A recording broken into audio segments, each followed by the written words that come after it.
Actually ഒരു നടനെ സംബന്ധിച്ച് ഏറ്റവും ഹാപ്പിയസ്റ്റ് മൊമെൻ്റ് എന്നൊക്കെ വേണമെങ്കിൽ പറയാനുള്ള അവസ്ഥയാണ്. കാര്യം ഞാനും നേരത്തെ സ്വപ്നം കണ്ടിട്ടുള്ള പരിപാടികളാണ്. വെച്ചാൽ പണ്ടൊക്കെ കുറേ നടന്മാരുടെ ഇയാൾ അഭിനയിച്ച തന്നെ മറ്റേ തിയേറ്ററിൽ പോകുമ്പോൾ അയാളുടെ പടം നമുക്ക് കാണാൻ പറ്റുക എന്ന് പറയുമ്പോൾ നമ്മളൊക്കെ വിചാരിച്ചിട്ടുണ്ട്. ഇപ്പോൾ എന്ത് ഭാഗ്യമല്ലേ എന്ന് വിചാരിച്ചിട്ടുണ്ട്. അപ്പോൾ അങ്ങനെ കിട്ടിയ കൂടെ ഒരു വലിയ ഭാഗ്യമായിട്ട് ഞാൻ കരുതുന്നു. കാര്യം പല സമയത്ത് ഷൂട്ട് ചെയ്താണെങ്കിലും കൃത്യമായിട്ട് കറങ്ങിത്തിരിഞ്ഞ് 2 ആഴ്ചക്കുള്ളിൽ 3 പടം അടുപ്പിച്ചിറങ്ങുന്ന ഒരു അവസ്ഥ ഉണ്ടായിരുന്നു. 3 പടത്തിനും 3ാമത്തെ പടം ഇപ്പോൾ ഇറങ്ങാൻ വേണ്ടി പോകണേ ഉള്ളൂ. 2 പടത്തിന് അത്യാവശ്യം നല്ല റിവ്യൂ എല്ലായിടത്തും കിട്ടിക്കൊണ്ടിരിക്കുന്നുണ്ട്. കുപ്രസിദ്ധ പയ്യന് ഗംഭീര റെസ്പോൺസാണ്, ഗംഭീര കളക്ഷനുമാണ് വന്നുകൊണ്ടിരിക്കുന്നത്. പല തിയേറ്ററുകളിലും പോയായിരുന്നു. തിയേറ്ററിൽ നിന്ന് നമുക്ക് ഭയങ്കര ഫീഡ്ബാക്കാണ് കിട്ടിക്കൊണ്ടിരിക്കുന്നത്. പള്ളിക്കുള്ള വെള്ളക്കാരനും നല്ല മോശമില്ലാത്ത അഭിപ്രായമുണ്ട്, പടത്തിന് മോശമില്ലാത്ത കളക്ഷനുണ്ട്. കൊച്ചു സിനിമയാണത്. സോ വളരെ അധികം എക്സൈറ്റഡ് ആണ്.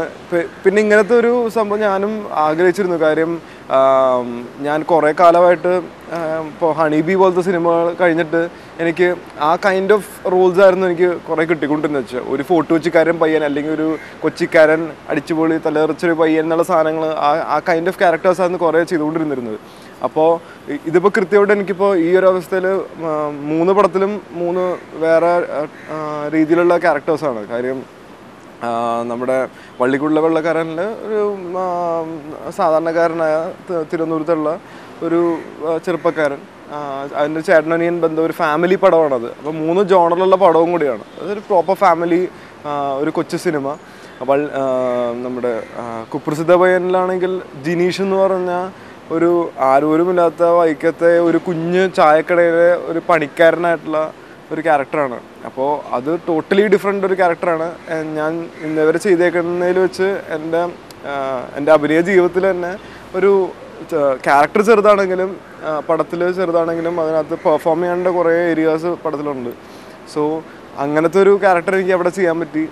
ഇപ്പോൾ ലഡുവിലേക്ക് വരികയാണെങ്കിൽ ടോട്ടലി ഡിഫറെൻ്റ് ആയിട്ടുള്ള വേറൊരു കൊമേഴ്ഷ്യൽ ഫൺ പാക്ഡ് പടമാണ്. സോ 3 ഡിഫറെൻറ്റ് കൈൻഡ് ഓഫ് സിനിമയിൽ 3 ഡിഫറെൻറ്റ് കൈൻഡ് ഓഫ് വേഷങ്ങൾ ചെയ്യാൻ പറ്റി. അത് ഒരേ സമയം ഇറങ്ങാൻ പറ്റി. അത് നമുക്ക് പോയി കാണാൻ പറ്റും എന്ന് പറയുമ്പോൾ വളരെയധികം സന്തോഷത്തിലാണ്. വളരെയധികം സന്തോഷം കൊണ്ട് എനിക്ക് എന്താ പറയേണ്ടതെന്ന് അറിയാൻ പറ്റാത്ത അവസ്ഥയിലാണ്. ലഡുവിൽ ഇപ്പം ഈ പടത്തിൻ്റെ കഥനേക്കാളും ഉപരി ഈ പറഞ്ഞ നമ്മുടെ ഡയറക്ടറും റൈറ്ററും അത് അവതരിപ്പിച്ച രീതിയിലാത്തായിരിക്കും എനിക്ക് കൂടുതൽ ഇഷ്ടപ്പെട്ടത്. കാര്യം ഓരോ ചെറിയ എലമെൻറ്റ്സ് പോലും നമുക്ക് കുറേ കഥയുടെ മെയിൻ ഒരു 1 ലൈൻ വേണ്ടി പറയാൻ വേണ്ടി പറഞ്ഞു കഴിഞ്ഞാൽ ചിലപ്പോൾ അത് ഒരു വളരെ സാധാരണമായ ഒരു പെണ്ണിനെ തട്ടിക്കൊണ്ടുപോയി കല്യാണം കഴിക്കുക എന്ന് പറയുന്നത് വളരെ സാധാരണമായി നമ്മൾ പണ്ട് ഇപ്പം നമ്മുടെ കാലങ്ങൾക്ക് മുമ്പ് വരെയും കേട്ടിട്ടുള്ള കഥകളിലുള്ളതാണ്. ഇപ്പം പെണ്ണിനെ തട്ടിക്കൊണ്ട് രജിസ്റ്റർഡ് മാരേജ് ചെയ്യാന്ന്. പക്ഷേ അതെങ്ങനെ ചെയ്യുന്നു എന്നുള്ള പരിപാടിയും അത് ചെയ്യാൻ പോകുന്ന രീതികളും എല്ലാ വ്യത്യാസങ്ങളാണ്.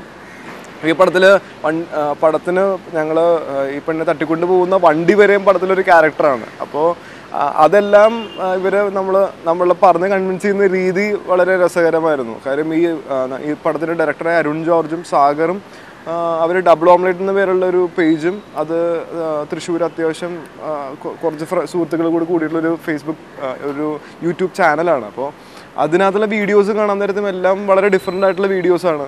അത് ഇവർ എല്ലാ ആഴ്ചകളിൽ പോലെയും ഇങ്ങനെ ഷോർട്ട് ഫിലിംസ് ചെയ്തുകൊണ്ടിരിക്കുന്നുണ്ടായിരുന്നു. സോ അതൊക്കെ അരുണിന് വളരെയധികം ഹെൽപ്പ് ചെയ്തിട്ടുണ്ട് സിനിമ ചെയ്യാൻ നേരത്ത്. കാര്യം ഈ ഷോർട്ട് ഫിലിമുകൾ ചെയ്യുമ്പോൾ എൻ്റെ മെയിൻ ഒരു സംഭവം വെച്ച് കഴിഞ്ഞാൽ നമ്മൾക്ക് എന്താണ് ഇതിൻ്റെ ഒരു പരിപാടി എന്ന് കൃത്യമായിട്ട് മനസ്സിലാകും. ആൾക്കാർക്ക് എന്തൊക്കെയാണ് ഇഷ്ടപ്പെടുന്നത് ഇഷ്ടപ്പെടാത്തതെന്നുള്ള നമുക്കൊരു ട്രയൽ ആൻഡ് എറർ എന്നുള്ളൊരു പരിപാടിയെങ്കിലും കിട്ടും. അപ്പോൾ അത് കൃത്യമായിട്ട് മനസ്സിലാക്കിയ ഒരു ഡയറക്ടറാണ് അരുണും, അത് കൃത്യമായിട്ട് മനസ്സിലാക്കിയ ഒരു എഴുത്തുകാരനാണ് സാഗറും. സോ അങ്ങനെയുള്ളൊരു കോമ്പിനേഷനിലുള്ളൊരു സിനിമ അത് നല്ല വൃത്തിയായിട്ട് തന്നെ അവരത് ആ പരിപാടി നമ്മുടെ അടുത്ത് നറേറ്റ് ചെയ്യാൻ ചെയ്യായിരുന്നു. അതുപോലെ വൃത്തിയായിട്ട് തന്നെ ഷൂട്ടും ചെയ്തിട്ടുണ്ട്. എൻ്റെ കഥാപാത്രത്തിൻ്റെ പേര് രാഹുൽ എന്നാണ്. അപ്പോൾ വിനയുടെ കഥാപാത്രമായ വിനു നമ്മളുടെ നാട്ടിൽ തൃശ്ശൂർ എൻ്റെ വീടിൻ്റെ അടുത്തുള്ള ഒരു പെൺകുട്ടിയാണ് പ്രേമിക്കുന്നത്. അപ്പോൾ ഈ പെണ്ണിനെ കാലങ്ങളായിട്ട് ഞാനും SK എന്ന് പേരുള്ള ശബരീഷിൻ്റെ ക്യാരക്ടറും കൂടി വർഷങ്ങളായിട്ട് പ്രേമിച്ചുകൊണ്ട് നടക്കുന്നതാണ്. പക്ഷെ ആ പെണ്ണ് ഞങ്ങൾ തിരിഞ്ഞു നോക്കിയിട്ടില്ല. പക്ഷെ ഞങ്ങളുടെ വിചാരം അവൾ ഞങ്ങളെ നോക്കുന്നുണ്ട്, ഞങ്ങളൊരാൾ അവളെ വീടുന്നുള്ള രീതിയിലാണ്. സോ ഈ പറഞ്ഞ SK എന്ന് പറഞ്ഞ ക്യാരക്ടർ ഒരു നമ്മളെല്ലാവരെയും സുഹൃത്തുക്കളുടെ ഇടയിലുണ്ടാവും. എല്ലായിടത്തുനിന്നും കുറേ വള്ളി പറിച്ചുകൊണ്ട് വരുന്ന, നമ്മൾക്ക് എപ്പോഴും കുറേ വലയുണ്ടായിട്ട് വരുന്ന, പ്രശ്നങ്ങൾ കൊണ്ടായിട്ട് വരുന്ന ഒരാളാണ് ഈ പറഞ്ഞ SK എന്ന് പറഞ്ഞ ക്യാരക്ടർ. ഒരു പ്രോപ്പർ കട്ട അല്ലു അർജുൻ ഫാനാണ്. ഈ SKയുടെ സംഭവങ്ങളെല്ലാം കൃത്യമായിട്ട് കട്ട് ചെയ്യുന്ന ഒരു സുഹൃത്ത് കൊണ്ടാണ് നമ്മളുടെ കൂടിയിട്ട് തന്നെ. അവൻ എന്ത് പറഞ്ഞാലും ഇന്ന് പോടാവുന്നത് അത് ഓഡിയൻ്റെ ഒരു സംഭവമാണ്. അപ്പോൾ അത് കൃത്യമായിട്ട് ആ ഒരു സൈക്കോളജി പരിപാടികൾ ഇവർ നോക്കിയിട്ടാണ്. ഇപ്പോൾ ഒരു പടം കണ്ടു പോകുമ്പോൾ ഇതിങ്ങനെ അല്ലല്ലോ എന്ന് പറയാൻ നേരത്ത് അത് കട്ട് ചെയ്ത് പറയാൻ വേണ്ടി ഓഡിയൻ ചോദിക്കുന്ന ഒരു ചോദ്യങ്ങളായിരിക്കും മിക്കവാറും ഞാൻ ചോദിക്കുന്ന പടത്തിൽ. സോ അങ്ങനത്തെ ഒരു ക്യാരക്ടറാണ്. അപ്പോൾ ഞങ്ങൾ രണ്ടുപേരും കോമ്പിനേഷൻ അതിനകത്ത് വേറൊരു രസകരമായിട്ടുള്ള രീതിയിലാണ് അവർ കൊണ്ടുപോയിരിക്കുന്നത്. സോ അതുകൊണ്ട് എന്നെ പടത്തിലേക്ക് ഏറ്റവും കൂടുതൽ ആകർഷിച്ചൊരു പരിപാടിയും കാര്യം ഈ പുതിയ കൈൻഡ് ഓഫ് ഒരു മേക്കിംഗ് അത് എത്രത്തോളം സക്സസ് ആണ് എത്രത്തോളം ഇതാണെന്നും നമുക്കറിയില്ല. അതൊക്കെ പടം ഇറങ്ങിയ ആൾക്കാർ കണ്ടു കഴിയുമ്പോൾ അറിയാമുള്ളൂ. പക്ഷേ ഇത് സംഭവം കേൾക്കുമ്പോൾ തന്നെ നമുക്ക് അതിനകത്തൊരു വലിയ പുതുമ ഫീൽ ചെയ്യുന്നുണ്ട്. ഇത് ഒരിക്കലും ബോറടിക്കാണ്ടേ എന്നിട്ട് അപ്പോൾ ഇങ്ങനെയാണല്ലോ കൊണ്ടുപോകണത് അത് രസം കേട്ടോ എന്ന് പറയാൻ വേണ്ടിയിട്ടുള്ള രീതിയിലുള്ള കുറേ പുതിയ ഐറ്റംസ് കൊണ്ടുപോകുന്നുണ്ട്. അങ്ങനത്തെ സിനിമകൾ ചെയ്യാനാണ് നമുക്ക് എല്ലാവർക്കും താല്പര്യം. കാര്യം ഏത് സംഭവമായാലും അതിനകത്ത് എവിടെയെങ്കിലും നമ്മൾ കാണാത്ത ഇങ്ങനെ ഒരു സാധനം വന്നത് അത് ഭയങ്കര ഇൻട്രസ്റ്റിംഗ് ആയിട്ടൊന്ന് പറയുന്ന രീതിയിലുള്ള പരിപാടികൾ അവർക്ക് കൊണ്ടുവരാൻ പറ്റിയിട്ടുണ്ട്. അതെ, ഇപ്പം ഈ പറഞ്ഞ ഒരു സുഹൃത്തും കുറേ തമാശകൾ പറയുന്ന ചിലപ്പോൾ തിരിച്ച് ഒരു കാര്യം പറഞ്ഞാൽ സമ്മതിക്കാത്ത ഇയാളുടെ രീതിയിലുള്ള പരിപാടികൾ തന്നെ തിരിച്ച് പറഞ്ഞുകൊണ്ടിരിക്കുന്ന പോലത്തെ ക്യാരക്ടേഴ്സ് ചെയ്യാൻ എനിക്ക് താല്പര്യമാണ്. കാര്യം ഞാൻ പേഴ്സണലി എൻ്റെ ചേട്ടന്മാരുടെ ഇടയിലും എല്ലാവരുടെ ഇടയിലും ഞാൻ അത്യാവശ്യം ഈ പറഞ്ഞ തരക്കുത്തരങ്ങൾ പറഞ്ഞ് അവരെല്ലാവരും ചിരിപ്പിച്ചു കൊണ്ട് നടക്കുന്ന പോലത്തെ ഒരു ക്യാരക്ടറുമാണ് ഞാൻ. അപ്പോൾ എനിക്ക് ആ കൈൻഡ് ഓഫ് ക്യാരക്ടേഴ്സ് ചെയ്യാൻ വളരെ താല്പര്യമുണ്ട്. അപ്പോൾ ആ സിനിമ കൈൻഡ് ഓഫ് ക്യാരക്ടറാണത്. പക്ഷേ ഒരു നടൻ എന്നുള്ള ഞാൻ തന്നെ സംബന്ധിച്ച് എനിക്ക് പല ടൈപ്പ് ഓഫ് ക്യാരക്ടേഴ്സും ചെയ്യണം. സോ അതാണ് ഞാൻ ഇങ്ങനത്തെ ക്യാരക്ടേഴ്സും അല്ലാതെ ഇപ്പോൾ ഈ പറഞ്ഞ അഭിനയ പ്രാധാന്യമുള്ള എനിക്ക് അഭിനയിച്ച് ഫലിപ്പിക്കാൻ പറ്റുന്ന രീതിയിലുള്ള എനിക്ക് പറ്റുന്ന ക്യാരക്ടേഴ്സ് ഞാൻ എടുത്ത് ചെയ്യുന്നതാണ്. ഞാനൊരിക്കലും രജിസ്റ്റർ മാരേജ് ചെയ്തിട്ടില്ല, ഞാൻ കല്യാണം കഴിച്ചിട്ടില്ല, ആരും പേടി. പക്ഷേ ഈ കഥ റിയൽ ലൈഫ് സ്റ്റോറിയാണെന്ന് വെച്ച് കഴിഞ്ഞാൽ കുറേയൊക്കെ റിയൽ ലൈഫ് സ്റ്റോറിയാണ്. കാര്യം ഈ നമ്മുടെ ഡയറക്ടറിൻ്റെയും റൈറ്റേഴ്സിൻ്റെയും 2-3 സുഹൃത്തുക്കളുടെ കഥകൾ കോർത്തിറക്കിക്കൊണ്ടുണ്ടാക്കിയ ഒരു കഥയാണ്. നമ്മുടെ ഡയറക്ടറിൻ്റെ കല്യാണവും ഒരു രജിസ്റ്റർ മാരേജ് ആയിരുന്നു. പക്ഷേ ഈ പറഞ്ഞ ചേസും ഫൈറ്റും ഒന്നും ഉണ്ടായില്ലെങ്കിലും മറ്റേ വലിയൊരു കട്ട വില്ലനൊന്നും ഉണ്ടായില്ലെങ്കിലും ഒരു രജിസ്റ്റർ മാരേജ് ആയിരുന്നു. അപ്പോൾ ആ രജിസ്റ്റർ മാരേജിന് ഉണ്ടാകുന്ന കുറേ പ്രശ്നങ്ങളും തമാശകളുമാണ്. കാരണം നമ്മൾ പല സിനിമകളിലും കാണുന്നതാണ്. അപ്പോൾ എല്ലാവർക്കും സിനിമകൾ കാണുമ്പോൾ ഒറ്റൊരു സംഭവം രജിസ്റ്റർ മാരേജ് എന്ന് പറഞ്ഞാൽ നേരെ ഒരു പരിപാടിയിൽ നേരെ ഒരു ഓഫീസിൽ ചെല്ലുക, 2 മാലയും കുറച്ച് ബൊക്കയും കുറച്ച് ലഡ്ഡു ഉണ്ടെങ്കിൽ പരിപാടി കഴിഞ്ഞു നമുക്ക് പോയി ഒപ്പിട്ടിട്ട് കല്യാണം കഴിച്ച് വീട്ടിൽ പോകാന്നുള്ള ഒരു ലൈനിലാണ് നമ്മൾ സിനിമ കണ്ടിട്ടുള്ളൊരു ഇത്. പക്ഷേ അതൊന്നും അല്ല രജിസ്റ്റർ മാരേജ്. അതിനകത്ത് ഒരുപാട് ഫോർമാലിറ്റീസ് ഉണ്ട് എൻ്റെ പുറകിൽ. അപ്പോൾ അതെല്ലാവരും അത് ഡിസ്കസ് ചെയ്ത് പോകുന്നുണ്ട്. അത് ഇവരെല്ലാവരും അനുഭവിച്ചേക്കണ കുറേ സംഭവങ്ങളാണ്. ഇപ്പോൾ ഈ പറഞ്ഞ ആ ഒരു വിവരം വെച്ച് നമ്മൾ കുറേ കൂടെ ചെയ്യാൻ വേണ്ടി പോയിട്ട് അവിടെ ചെന്ന് കഴിയുമ്പോൾ ഇത്രയും പരിപാടികൾ ബാക്കിയുണ്ടായിരുന്നു. അപ്പോൾ ബാക്കി ഇതിൻ്റെ ബാക്ക് സ്റ്റോറി വലുത് വേറെ കിടപ്പുണ്ടോ, കുറേ പേരൊക്കെ തട്ടിയിട്ടിട്ടായിരിക്കും പോന്നിരിക്കുന്നത്. അപ്പോൾ ഇനി അവിടെയും ചെല്ലാൻ പറ്റില്ല ഇവിടെയും ചെല്ലാൻ പറ്റില്ല എന്ന പോലത്തെ അവസ്ഥകൾ നമ്മുടെ ഡയറക്ടറിനും ടീമിനൊക്കെ കുറേ ഉണ്ടായിട്ടുണ്ടെന്നാണ് ഞങ്ങളുടെ ഇത്രയും കാലത്തെ അറിവ്. നേരത്തെ പറഞ്ഞ പോലെ ഇപ്പോൾ പടത്തിലെ ഓരോ ഐറ്റമിനകത്ത് ക്യാരക്ടേഴ്സാണ്. അതിൻ്റെ മെയിൻ ക്യാരക്ടർ പടത്തിൽ ഞങ്ങൾ തട്ടിക്കൊണ്ടുപോകാൻ പോകുന്ന വണ്ടിയാണ്. അപ്പോൾ ഈ വണ്ടിക്കും ആ പടം കണ്ടു കഴിയുമ്പോൾ ആൾക്കാർ കൃത്യമായിട്ട് മനസ്സിലാവും വണ്ടി കൃത്യമായിട്ട് സ്വഭാവമുണ്ട്. വണ്ടിക്ക് തോന്നുമ്പോഴേ സ്റ്റാർട്ടാവുള്ളൂ, അല്ലെങ്കിൽ വണ്ടിക്ക് തോന്നിയാലേ വണ്ടി പോവുള്ളൂ. വണ്ടിക്ക് അത് ഈ സാധനം വരെ നമ്മളെ കഥ പറയാൻ നേരത്ത് വലിയ പുതുമയുള്ളൊരു കുറേ ഐറ്റംസ് ആയിരുന്നു. കാര്യം വണ്ടിയുടെ ഒരു പ്രോപ്പർ സ്വഭാവം അത് കാണിക്കുന്നുണ്ട്. വണ്ടി ഒരു വീട്ടിൽ വെറുതെ കിടക്കുന്ന വണ്ടിയാണ്, പക്ഷേ ഒമിനിയാണ്. തട്ടിക്കൊണ്ട് ആ പരിപാടി എന്ന് കേൾക്കുമ്പോഴാണ് വണ്ടിയുടെ പരിപാടികൾ മാറുന്നത്, വണ്ടി അടുത്ത ലെവലിലേക്ക് പോകുന്നത്. അപ്പോൾ അതിൻ്റെ കൂടുതൽ രീതിയിലേക്ക് പോയി കഴിഞ്ഞാൽ പടം കാണാൻ നേരത്തുള്ള സുഖം പോകുന്നതുകൊണ്ട് ഞാനത് മൊത്തം ഞാൻ പറയുന്നില്ല. ചിലപ്പോൾ ഡയറക്ടർ ചിലപ്പോൾ കുറേ കൂടി പറഞ്ഞു കഴിഞ്ഞാൽ ചിലപ്പോൾ കുഴപ്പമുണ്ടാവില്ല. ഞാൻ ഒരു നടൻ വന്നിട്ട് പുള്ളിയുടെ സിനിമ മുഴുവൻ പറഞ്ഞു കൊടുത്തുകഴിഞ്ഞാൽ ശരിയാവില്ല. പക്ഷേ നേരത്തെ പറഞ്ഞ പോലെ ഓരോ സംഭവങ്ങളും പടത്തിൽ ക്യാരക്ടേഴ്സാണ്. ഇപ്പോൾ ഒരു വണ്ടിയെ പോലും അല്ലെങ്കിൽ ഇപ്പം ലഡ്ഡു വരെ പോലും ഒരു ക്യാരക്ടറാണ്. ഒരു പ്രോപ്പർ എൻ്റർടൈനർ 2 മണിക്കൂർ വന്ന് കണ്ട് ചിരിച്ച് രസിച്ച് പോകാൻ പറ്റിയ ഒരു ഫൺ പാക്ഡ് പടമാണ് ലഡു.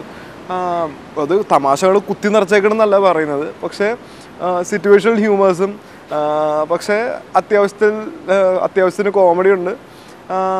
കൂടാതെ ഇപ്പോൾ സെൻറ്റിമെൻറ്റ്സും കാര്യങ്ങളും എല്ലാം ഉണ്ട്. പക്ഷെ എന്നാലും ഒട്ടും ബോറടിപ്പിക്കാത്ത രീതിയിൽ പ്രോപ്പർ എൻ്റർടൈൻമെൻ്റ് എന്നുള്ള പരിപാടി തന്നെ കൊണ്ടുപോയിരിക്കുന്ന ഒരു ഫൺ പടമാണ് ലഡു. അത് ഡെഫിനറ്റ്ലി ഒരു നല്ല പടം കണ്ട് ചിരിച്ച് രസിച്ച് പോകാൻ ആഗ്രഹിക്കുന്ന ആര് വന്നാലും ചിരിച്ച് രസിച്ച് തന്നെ പോകാൻ പറ്റുന്ന ഒരു പടമാണ് ലഡു. അത് എനിക്കും വളരെ പേഴ്സണലി വളരെ സുഖം തോന്നിയൊരു ഇതാണ്. കാര്യം വള്ളിക്കുടിലെ വെള്ളക്കാരനും കുപ്രസിദ്ധ പയ്യനും ഒരേ സമയത്ത് തന്നെ ഷൂട്ട് ചെയ്യണം.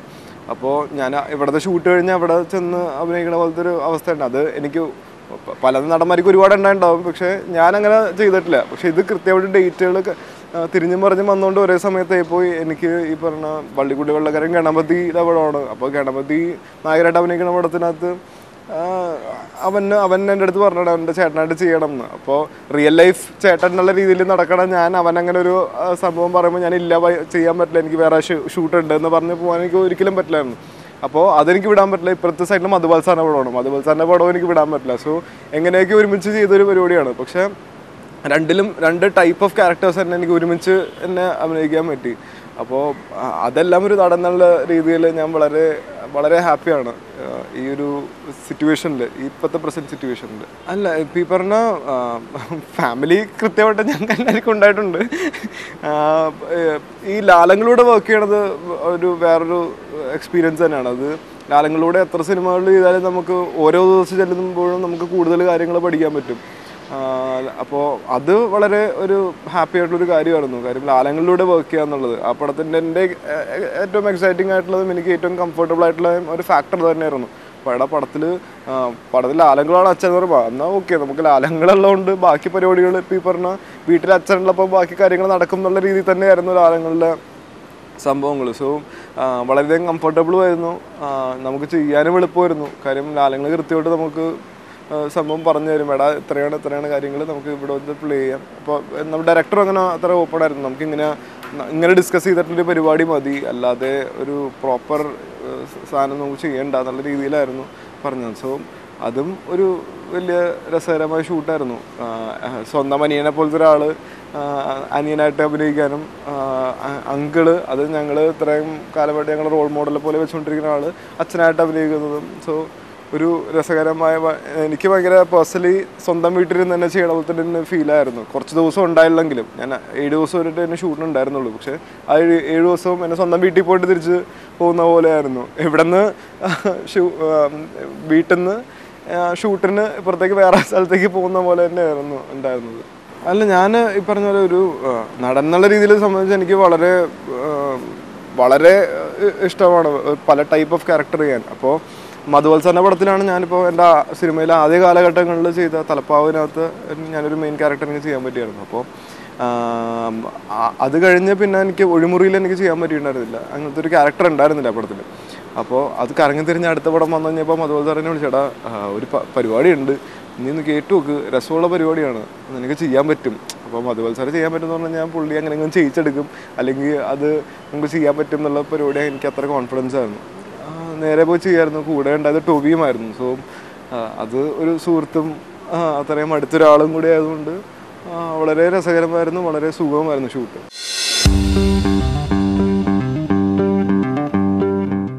ഇനിയിപ്പോൾ റിലീസിനുള്ളത് നമ്മുടെ ജിസ് ജോയ് ചെയ്യുന്ന പടമാണ്. ജിസ് ജോയ് സൺഡേ ഹോളിഡേ കൂടി കഴിഞ്ഞിട്ട് ചെയ്യുന്ന പടമാണ്. വിജയ് സൂപ്പറും പൗർണമി എന്ന് പറഞ്ഞ ആസിഫായിട്ടാണ്. അത് കഴിഞ്ഞ് ആനയെ പൊക്കിയ പാപ്പ എന്നൊരു പടത്തിൻ്റെ ഷൂട്ട് നടക്കുന്നുണ്ട്. മുഹബത്തിൻ്റെ കുഞ്ഞ് അബ്ദുള്ള എന്നൊരു വേറൊരു പടവും നടക്കുന്നുണ്ട്. അപ്പോൾ അതൊക്കെയാണ് ഇങ്ങനെ നടന്നുകൊണ്ടിരിക്കുന്നത്. ബാക്കി പടങ്ങൾ വരാനായിട്ടിരിക്കുന്നേ ഉള്ളൂ. ഒന്നും ആസിഫിനെ കുറിച്ച് പറയുമ്പോൾ, ഇപ്പോൾ ആസിഫിനെ ഞാൻ സിനിമയിലും അല്ലാണ്ടും വിളിക്കുന്നത് മച്ചാൻ എന്നാണ്. ഇപ്പോൾ ഹണിബിയിൽ വിളിക്കുന്നത് മച്ചാൻ എന്നാണ്. അപ്പോൾ ആ വിളി തന്നെയാണ് ഇപ്പോഴും എല്ലാം കണ്ടിന്യൂ ചെയ്ത് പോകുന്നത്. അപ്പോൾ ഈ മച്ചാന്നൻ്റെ വാക്കിന് ഇത്രയധികം അർത്ഥമുണ്ടെന്ന് എനിക്ക് മനസ്സിലാക്കി തന്നത് ആസിഫ് ഒറ്റൊരു ആളാണ്. കാര്യം മച്ചാൻ ചില സമയത്ത് എൻ്റെ ഏറ്റവും അടുത്ത സുഹൃത്താണ്, ചില സമയത്ത് എൻ്റെ വലിയ ചേട്ടനാണ്, ചില സമയത്ത് എന്നെക്കാളും ചെറിയ അനിയനാണ്. നമ്മൾ എന്താണ് മച്ചാനെ കിടന്ന് കാണിക്കുന്നതെന്ന് വരെ പറയേണ്ട പോലത്തെ അവസ്ഥ ഉണ്ടാവാറുണ്ട്. അപ്പോൾ ആ ഒരു അടുപ്പമാണ് ഞങ്ങൾ രണ്ടുപേരും തമ്മിലുള്ളത്. സോ വാസിയായിട്ട് ഷൂട്ട് ചെയ്യുമ്പോൾ എനിക്ക് പ്രത്യേകിച്ചൊന്നും മറ്റേ ഇതാണ് നാളെ നമുക്ക് ഇങ്ങനെ ഒരു വർക്ക്, ഒരു ഷൂട്ട്, ഇങ്ങനെ ഒരു പരിപാടിക്കാണ് പോകുന്നതെന്നുള്ള സംഭവമില്ല. അത് ഞങ്ങളങ്ങനെ ചെയ്യുമ്പോൾ ആ പരിപാടി രസമായിട്ട് നമ്മൾ ചെയ്യും. നമ്മൾ എൻജോയ് തന്നെയാണ് പരിപാടി വർക്ക് ചെയ്യുന്നത്. അല്ലാതെ ഒരു ഭയങ്കര ഹെക്ടിക് ഷൂട്ട് അങ്ങനെ പേടിച്ചുള്ളൊരു പരിപാടി ഒരിക്കലും ആയിരിക്കാറില്ല. എപ്പോഴും നമ്മൾ എൻജോയ് ചെയ്തിട്ടുള്ളൊരു പരിപാടി ചെയ്യും. അതിനകത്ത് തന്നെയാണ് ഏറ്റവും വലിയൊരു ഔട്ട്പുട്ടും ഉണ്ടാവുക. കാര്യം നമ്മൾ എത്രയും കംഫർട്ടബിൾ ആകുമ്പോൾ അത്രയും രസമുള്ളൊരു പരിപാടി കിട്ടും എന്നാണ് ഞാൻ വിശ്വസിക്കുന്നത്. കാര്യം എനിക്ക് കംഫർട്ടബിൾ ആവുകൊണ്ട് എനിക്ക് അറിയാൻ പറ്റൂല. ഞാൻ ചിലപ്പോൾ അത്രയും വലിയൊരു നടനാവാത്തതുകൊണ്ടായിരിക്കാം, ചിലപ്പോൾ എനിക്കറിയില്ല. ഞാൻ അത്രയും ഗംഭീരൊരു ഭയങ്കര പെർഫോമർ എന്നാണ് എനിക്ക്, അല്ലെങ്കിൽ ഞാൻ കുറേ നാടകങ്ങൾ ചെയ്ത് വന്നേക്കുന്ന ഒരാളൊന്നുമല്ല. അപ്പോൾ എനിക്ക് എനിക്ക് കംഫർട്ടബിൾ ആണെങ്കിൽ എനിക്ക് മാക്സിമം രസോടെങ്കിൽ ചെയ്യാൻ പറ്റും. അല്ലെങ്കിൽ ചിലപ്പോൾ എനിക്ക് അറിയാൻ പാടില്ല, ചിലപ്പോൾ എന്തെങ്കിലുമൊക്കെ എന്നെ ചിലപ്പോൾ പിടിച്ച് വലിക്കുമായിരിക്കാം. അങ്ങനത്തെ ഒരു രീതിയിൽ എനിക്ക് അത്യാവശ്യം സുഹൃത്തുക്കളുള്ളതുകൊണ്ട് എനിക്ക് അങ്ങനത്തെ ഒരു പരിപാടികളാണ് എനിക്ക് കിട്ടിയിരിക്കുന്നത്. അതാണ് മച്ചാനായിട്ടുള്ള എക്സ്പീരിയൻസ്. ഏത് കഥാപാത്രമാണ് എനിക്ക് ഏറ്റവും അടുത്തിരിക്കണമെന്നും പറയാൻ പറ്റില്ല. എല്ലാം ഓരോ രീതിയിൽ നമുക്ക് അടുത്തിരിക്കുകയാണ്. വള്ളിക്കുടിലെ ക്യാരക്ടറാണെങ്കിൽ ഇപ്പോൾ ഈ പറഞ്ഞ ഗണപതിയുടെ ചേട്ടനായിട്ട് ഇതൊക്കെയാണ്. അപ്പോൾ അത് വേറെ സംഭവമാണ്. ജിനീഷ് എന്ന് പറഞ്ഞ ക്യാരക്ടറാണെങ്കിൽ എനിക്ക് അഭിനയിക്കാൻ പറ്റിയിരിക്കുന്നതും വേറെ രീതിയിൽ ചെയ്യാൻ പറ്റിയിരിക്കുന്നതും ടോട്ടലി വ്യത്യസ്തമായ രീതിയിൽ ചെയ്യാൻ പറ്റിയിരിക്കുന്നതും ആൾക്കാർ ഒരുപാട് പേര് വിളിച്ച് പറയുന്നതുമാണ്. ഈ ക്യാരക്ടർ അത്രയും ഗംഭീരമായിട്ട് ചെയ്തെന്നൊക്കെ പറഞ്ഞ് ഒരുപാട് കോൾസ് വരുന്നുണ്ട്, ഒരുപാട് മെസ്സേജ് വരുന്നുണ്ട്. തിയേറ്ററിൽ പോകുമ്പോഴും നമുക്ക് ആ സാധനം കിട്ടുന്നുണ്ട്. സോ അത് വേറെ രീതിയിൽ നിൽക്കുകയാണ്. ലഡു എന്ന് പറഞ്ഞാൽ ടോട്ടലി പുതിയൊരു പരിപാടികളുടെ ഇടയിൽ വളരെ ഫ്രഷ് ആയിട്ടുള്ളൊരു സിനിമയാണ്. അപ്പോൾ അതിനകത്ത് ഒരു ക്യാരക്ടറാണ് രാഹുൽ എന്ന് പറഞ്ഞത്. ഇപ്പോൾ ഈ പറഞ്ഞ ഒരാളെ പൊളിച്ചെടുക്കുന്ന പോലത്തെ ക്യാരക്ടറാണ്. SK എന്ന് പറഞ്ഞ ക്യാരക്ടറിനെ പൊളിച്ചെടുക്കുന്ന ക്യാരക്ടറാണ് ഈ രാഹുൽ. സോ അതും വളരെ ഇൻട്രസ്റ്റിംഗ് ആയിട്ടുള്ള ക്യാരക്ടറാണ്. അപ്പോൾ ഏതാണ് ഒരെണ്ണം മാത്രമായിട്ട് എൻ്റെ അടുത്ത് ചോദിക്കരുത്. എൻ്റെ അഭിനയത്തെക്കുറിച്ച് ഏറ്റവും കൂടുതൽ ചിലപ്പോൾ ചർച്ച ചെയ്തേക്കുന്നത് നമ്മുടെ മധുപാൽ സാറിൻ്റെ പടത്തിലാണ്, കുപ്രസിദ്ധ വേനലാണ്. ലഡു ഇറങ്ങിയിട്ടില്ല, അടുത്ത ആഴ്ച ഇറങ്ങുന്നേ ഉള്ളൂ. എല്ലാ പടത്തിനെ കുറിച്ച് അങ്ങനെ ആൾക്കാർ പറയാൻ പറ്റട്ടെ എന്ന് പ്രാർത്ഥിക്കുകയാണ്. അങ്ങനെ ഒരിക്കലും ഇല്ല. ഒരു നേരെ കയറി പ്രൊഡ്യൂസ് ചെയ്യണമെന്നൊന്നും ഒരു ഇതുമില്ല. അത്രയ്ക്കുള്ള സ്റ്റൈലും ചാടയൊക്കെ മാത്രമേ ഉള്ളൂ, അത്രയ്ക്കുള്ള ക്യാഷൊന്നും ഇല്ല കയ്യിൽ. പ്രൊഡ്യൂസ് ചെയ്യണം, നല്ല പ്രൊജക്ട്സിൻ്റെ ഭാഗമാണെന്ന് എപ്പോഴും താല്പര്യമുണ്ട്. അത് പല രീതിയിൽ നമുക്ക് സെറ്റ് ചെയ്യാൻ പറ്റി കഴിഞ്ഞാലൊക്കെ ഒരു നല്ല പടങ്ങളൊക്കെ ഉണ്ടാക്കാവുന്നുണ്ട്. അല്ലാതെ ഒരു പടം പൈസ മുടക്കി ഉണ്ടാക്കാനുള്ളൊരു രീതിയിലേക്കൊന്നും ഞാൻ ഇതുവരെ ചിന്തിച്ചിട്ടില്ല. ഇനി ചിലപ്പോൾ ഇനി നാളത്തെ കാര്യം എങ്ങനെയാണെന്ന് പറയാൻ പറ്റില്ല. നാളെ ചിലപ്പോൾ ആരുടെ അടുത്താണ് പൈസ ഉണ്ടാവുക എന്ന് പറയാൻ പറ്റില്ല. ചിലപ്പോൾ എൻ്റെ അടുത്ത് പൈസ ഉണ്ടായി കഴിഞ്ഞാൽ നല്ല പ്രൊജക്റ്റുകൾ ഉണ്ടാക്കാൻ ഉറപ്പായിട്ടും നോക്കും. അങ്ങനത്തെ അതാണ് ഞാൻ അത്യാവശ്യം മാറി നിൽക്കുകയാണ്. എനിക്ക് നല്ല രീതിയിലുള്ള കുറച്ച് വലിയ പൈസപരമായിട്ട് ഞാൻ വലിയ കാര്യമായിട്ട് നോക്കുന്നില്ല. നല്ല പരിപാടികൾ വന്നാൽ മാത്രം ചെയ്യുന്ന വെച്ച് മാറി നിൽക്കുന്നതാണ്. അപ്പോൾ ഒരു പ്രോപ്പറായിട്ടുള്ള ഒരു വളരെ ഡിഫറെൻ്റ് ആയിട്ടുള്ള രീതിയിലുള്ള പരിപാടികൾ വന്ന് കിട്ടിയിട്ടില്ല കൃത്യമായിട്ട്. അത് നമുക്ക് വെയിറ്റ് ചെയ്യാം. കൃത്യമായിട്ടൊരു സമയം കിട്ടുമ്പോൾ നമുക്കതെടുത്ത് പ്രയോഗിക്കാം എന്ന് വിചാരിച്ച് മാത്രം മാറി നിൽക്കുക.